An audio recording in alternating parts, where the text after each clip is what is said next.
சில பேருக்கு சாப்பிட்ட உடனே வந்து டாய்லெட் போகணும் அப்படின்ற ஒரு ஹேபிட் வச்சிருப்பாங்க.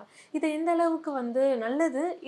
இதனால ஏற்படக்கூடிய பிரச்சனைகள் ஏதாவது இருக்கா? அதாவது இத வந்து நம்ம ஒரு பிரச்சனையா பார்க்க வேண்டியதில்ல. இது ம். நான் வந்து ஒரு கேஸ்ட்ரோகோலிக் ரிஃப்ளெக்ஸ்ன்னு சொன்னேன் இல்லையா? ம். அதேதான்.